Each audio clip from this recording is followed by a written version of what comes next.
everybody, hope you're doing okay. I've taken Sue away for a nice Valentine's Day weekend. Last night we went to McDonald's. Exotic. And we're staying at a Purple Palace because we're going to a park run. We're at Upton House. We haven't actually got out of the car yet because I don't think there's anyone here and it's absolutely tipping it down to rain. This is like an episode of Peter Kay's Car Share. It is unbelievably wet and Tim has insisted on being here at minute past whatever, and literally we're here before the parkrun people can put all the bollards out and all the tape and everything. Yeah, it's always concerning when you get to a park run early because you think there's no one here and then people suddenly just appear, don't they? As you can see, I'm absolutely delighted. Can't think of anywhere that I'd rather be, boys, on a Saturday morning. Bearing in mind that I would normally be wild swimming at this time. Well, at least it's raining for you, Sue. No, but I'm not in the lake, though, am I? Anyway, nonsense. Anyway, I'm on GoPro duty, so you'll hear more from me later. Just to say, I've located the coffee point. Obviously not open till 9:30, so I'll have to come back. One good thing about being with Tim is it doesn't take horribly long to go around these races. Hi, and these are all the guys that I take my hat off to because I don't know who this lovely lady is, but tail walker on a day like today when it's wet. I mean, that's a proper bit of volunteering, isn't it? My husband's Tim Grote, he's a very good runner actually. But I was just saying, what are you holding there? Oh, that's a really sensible thing, isn't it? It's to keep it dry. Yeah, it's a number checker. That's a really. I've never seen one. Really? With a waterproof covering. Oh, absolutely essential through the winter. I was going to say, absolutely. I was just saying, Tim runs and I just come out sometimes and take some footage, but it's always all these people that make a park run possible. Absolutely, yes. Parkrun wagon. That's an interesting concept. And it's all the property of Upton House Parkrun. That's a really sensible little gadget. We have those for going up and down the island, actually, with all sorts of bits and pieces in them. This is Tim Grote looking decidedly wet before he even starts. This has stopped raining now. I've got my Adios shoes on, like nice and lightweight. Absolutely. Yeah, and just 9s. And also, can I bring your attention to Tim's hat? Given the fact that he's got his GoPro on his hat, I still feel that I'm redundant for purpose. But I was given a clear steer that I am not. On here. This is a little job here. I was just saying, Tim, that it's a nice park run, nice feeling, nice vibes. Yeah. Suitable number. Sorry. But no Phyllis. Yeah, no. Phil York is volunteer. I've come to do my U. I've never done a U before. I've done nearly all of that. The only one I've got to do is a J. I've got to do. We'll have to go somewhere else to the Z, won't we? And I need to do a Q as well. I need to do Queen Elizabeth Country Park at some point. Okay. I've done most of them. I've done a V for John Broome, Victoria Dock. I suddenly remembered. Okay. Okay. And also now what we've got is a series of little four-legged friends arriving, which of course they do cause their own level of risk, I think, on any park run actually. But there we go. There's a couple more dogs here actually. Actually, it's probably quite a dog's idea of heaven, actually, because there's so many other dogs that they can interface with, aren't they, really? I love all this. There's Tim at the start, very keen dog, and a couple of little kids that are like also raring to go. So I guess they're going to be horribly blown out, aren't they, quite early on. But there we go. Anyway, there we go, and Tim's off with actually some dogs there, seriously in the lead. Anyway, there we go. That's quite a sizable crowd. Oh, must be good. Tim will be able to confirm to you later, but that's looking remarkably like a good 500 or 600 people to me. And actually, some people confidently walking it from the start, which I think is increasingly something that people are comfortable doing. It's something I wouldn't be comfortable doing, really. I've always said that because I just think it's fundamentally a run, although parkrun are very committed to supporting everyone doing it. Hello everybody, so this is the start here. I'm doing my POV footage here with my Insta360 Go. I tried wearing it on my cap today, largely because it was raining for the warm-up, so I thought I would carry it on. I don't really like wearing caps at all, but yeah, needs must sometimes. I thought sometimes you just need to experiment. I thought I was a bit sort of caught off the line here. I think I was trying to, in this park run, to sort of have it fairly evenly. And it's one of those sort of runs or races where you end up sort of getting your final position within the first 100 metres, and you're kind of thinking, oh, I might as well stop now because I'm not sure they're going to get any more. And you see quite a lot of orange vests here. We'll come on to them later. A load of Binmen were running here. quite a few dogs, and this chap in front of me seems to be adjusting his harness here. Now, I'm not quite sure that is actually legal. He seems to be having like a canicross type one there. I'm sure they weren't allowed to. I thought you had to actually have a handheld thing. Anyway, this guy, after he's adjusted his harness, he proceeded to run straight away from me. So yeah, fair play to him. There's another lady here. She set off very quickly, but she seems to have had a few problems with her dog or a lead or something. So went straight past her. Never saw her again. So I hope she managed to get round okay.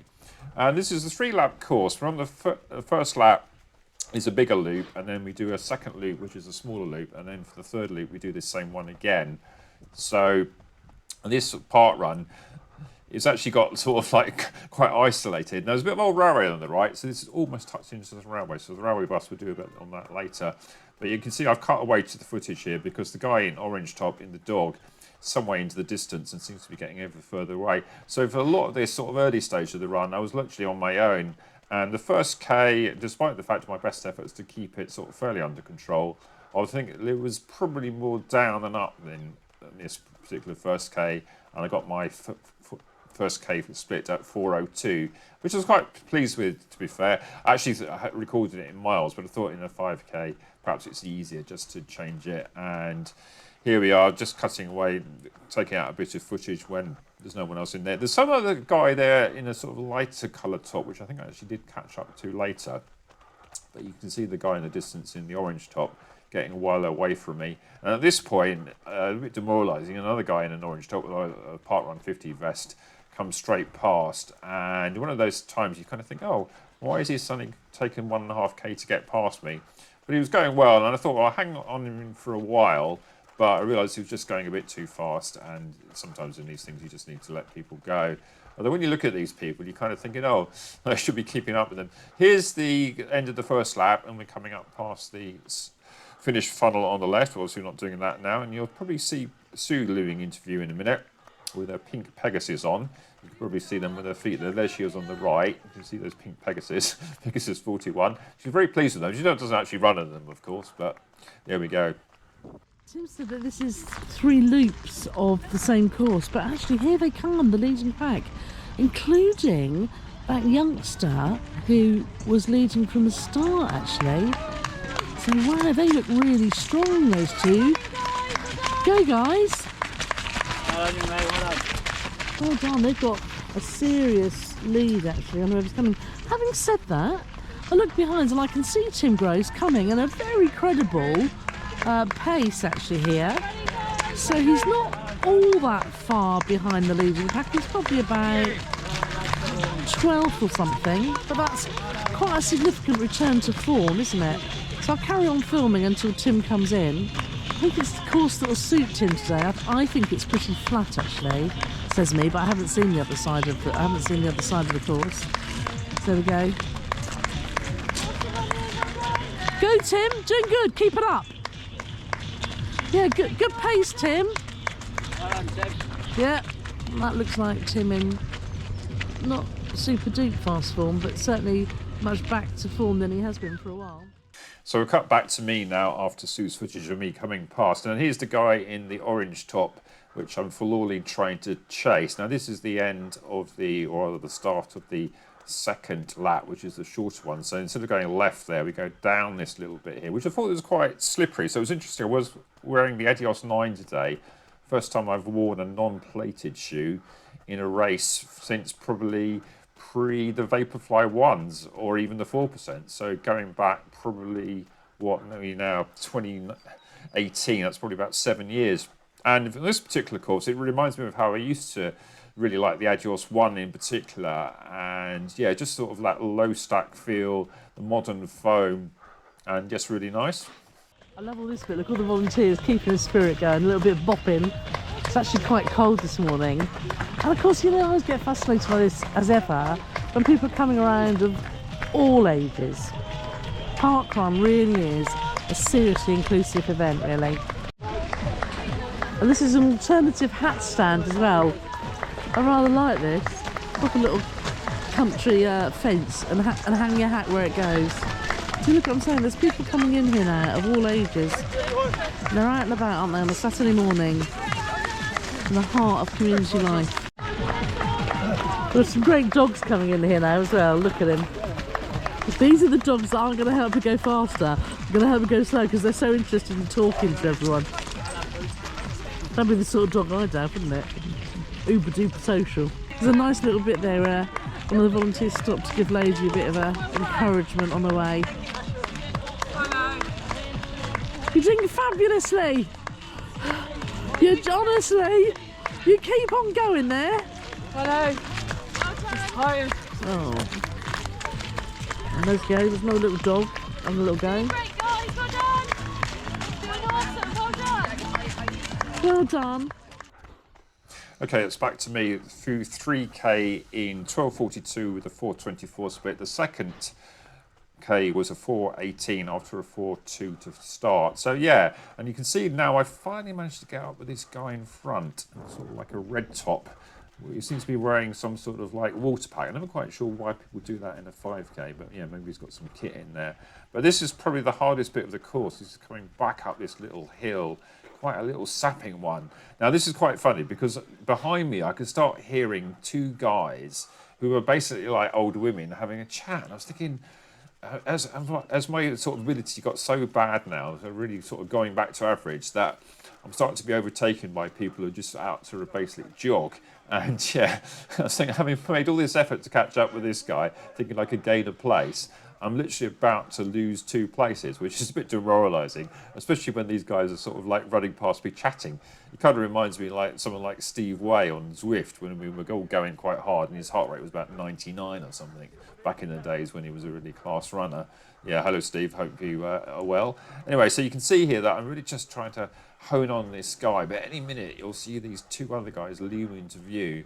And yeah, just have to think, well, okay, I don't want to lose sort of eventually 3 places. Now, there they come. So yeah, you can just sort of see them on the right here. And I think the older guy there is a guy called Jerry Shield. I spoke to my mate Phil York, and he's a very well-known local runner. His best time in a park run is 17:49. And the other guy, I believe, is Barry Miller from Poole, and his best time in a park run is 17:23. Now, humble brag, my best time in a park run is 17 minutes, but that was in 2013. So yeah, maybe these guys are just wintering well, or better, should we say, especially the M55 guy. And you can see now, at least I've dropped the other guy, and it's pan on a bit further, and you can see these 2 other guys have really just sort of got into the distance. And 4K split has come through in 4:16, so I've actually sped up a bit there, but I think this bit was a slightly easier K. This bit was sort of fairly downhill, and then we turn left here with the old railway embankment on the right, and coming back into sort of more open terrain, and you can sort of then start to sniff the fact that you're just got this last bit to go. Oh, actually, maybe it's twice around the loop then. By the look of it, that means that he's won. Actually, maybe I got that one wrong. So this young lad won it, I think. In which case, these guys coming in now, coming in the finish line. So ignore my 3 loops, which is what Tim Gross said to me. It's 2 loops. That was Sue's footage of the first finisher. I shouldn't say winner, should I? Harry Samways, only a 13-year-old from Poole Runners, or a 14-year-old, I think. 17:47 is his best time in a park run, and my GoPro died at this point, so yeah. Oh, and coming in now, It's alright, behind. at incredible sort of pace and fairly up the field is Tim. The other thing is, I also said this is flat. It's not flat. There's clearly an incline on this second part of it, and Tim, as ever, is coming in with a strong finish, which of course is always his modus operandi. And that's Tim in through the finish. Oh, he will think that's a very good venture out on a Saturday morning on the return back from fitness. He'll be happy with that, I think. I love this lady volunteer, look. Honestly, look at it, she's got a proper bit of like spirit about her. Thank you, girls. I'll just say I'm loving your mate bopping. I was going to say absolutely. So Tim, darling, I'm going to hand this over to you now. 14th. 14th, I know. I did. Oh, I said. Not too bad. Oh, Of course. I'm going to give this to Tim because he looks a bit snotty and horrible. Yeah. Yeah, not too bad. Tim, you're absolutely covered in snot, darling. 3-lap course. Bit up and down, bit wet, but the Adios 90 did very well actually. Pleased with them, nice and light, good grip, even when it was a bit muddy. So yeah. I'm not sure we've got the full footage, but we'll do a little commentary on it later on. Hello. Hello, well done. Which one do you want? Your watch first. Watch first. Yeah, thank you. Okay. So you're filming that as you were going round? Yeah, tried to. I'm not sure we got a little red. Well done. Yeah. Thank you very much. So 21, 28, 14th place. That's about what I expected on a course like this. I thought anywhere near 21 minutes would be good. It goes up sort of quite an even pace. It's a bit tricky on the up and down. So there's two guys, you might see in the video, we were kind of chatting away. Whoever took me late on, and then I worked hard to get another guy, and then at the same time those other two came past, so a net gain of 1 place gained and 2 lost. So yeah, 14th. I'm not sure I've had a 14th before. I think I have. This is Kirsty. So she emailed me when Dorset started and how hard it was. So she said, did you go to that one? No, I fancy this one, but I need to get my U. And this one was hard enough, so this one used to be the hardest in Dorset until Dorset. Exactly. Yeah, yeah. We pale a comparison now. Yeah. Me and love. Literally, yeah. Okay, thanks very much, sir. Introduce yourself. No.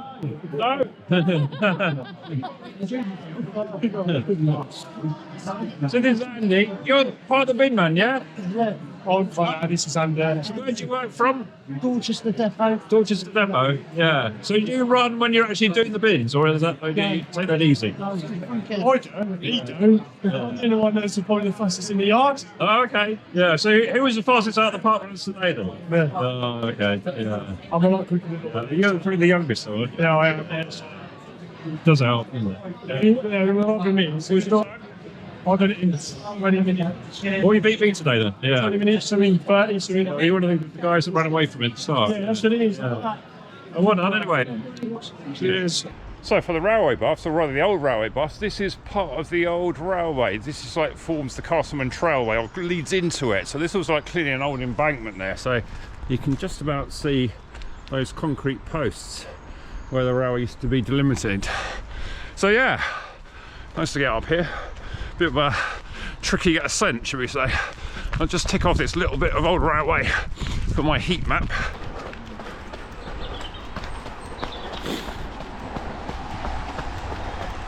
And you can see here, this was the old bridge where the roadway's still under. I'm almost scared to lean over too far here.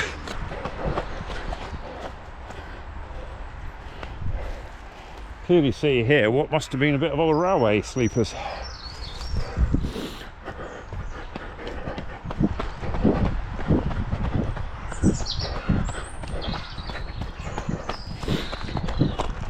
Looks like one of the boards at the station telling you what times to go, doesn't it? Amazing.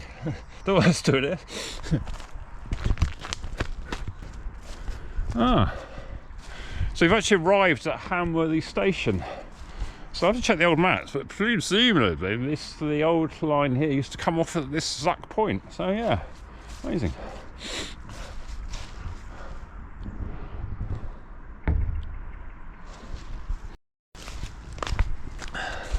Hello everyone, hi, this is Sue, loitering outside men's toilets, which is also an interesting occupation, isn't it, for like a Saturday morning.